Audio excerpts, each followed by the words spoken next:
한국의 새 대통령 당선으로 정권 교체가 이루어지자 미국 언론들은 긴급 뉴스로 타전하며 대북 정책은 물론 한미 동맹 자체에 큰 변화가 올 가능성을 예의주시하고 있습니다. 이 소식은 워싱턴에서 한면택 특파원이 보도합니다.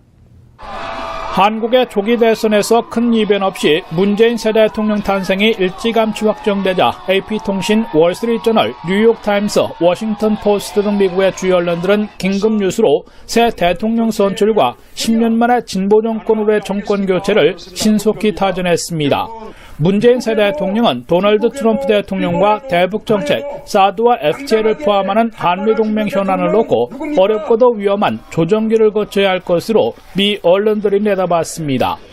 미 언론들은 문재인 새 대통령이 국내 정치뿐만 아니라 대북, 대미, 대중 등 대외 정책에서도 큰 변화를 가져올 것으로 내다보고 대북 전략과 한미 동맹의 변화 가능성에 초점을 맞추고 있습니다.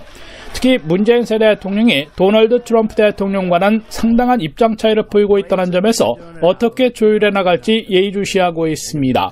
첫째, 대북 정책에서 문재인 새 대통령은 북한과 보다 적극적인 대화와 외교적 해결, 남북 경제협력 재개를 주창하며 햇볕 정책의 새 버전을 내걸고 있기 때문에 압박 극대화와 대화의 문은 열어놓되 군사 옵션도 빼지 않고 있는 트럼프 대통령의 대북 전략과는 상당한 차이를 보이고 있습니다. 문재인 새 대통령은 트럼프 대통령에게 북한에 대한 군사 공격은 한국에게도 대재앙이 되는 너무 위험한 옵션임을 지적하고 중국이 북한을 압박해 핵을 포기시키기를 기다리고만 있을 경우 시간 낭비가 될 수 있으므로 북한과 보다 적극적인 대화를 시도하는 게 바람직하다는 점을 이해시켜야 할 것으로 보입니다. 둘째, 문재인 새 대통령은 사드와 FTA 등 한미동맹 자체를 흔들 수 있는 난제들부터 풀어야 할 것으로 지적되고 있습니다. 문재인 새 대통령은 사드 비용 10억 달러를 내라는 트럼프 대통령의 요구를 수용하기 어려운 입장일 뿐만 아니라 오히려 사드 배치 자체를 국회에서 재론해야 하는 상황이어서 협상의 달인이라는 트럼프 대통령과 과연 빅딜을 타결할 수 있을지 주목되고 있습니다.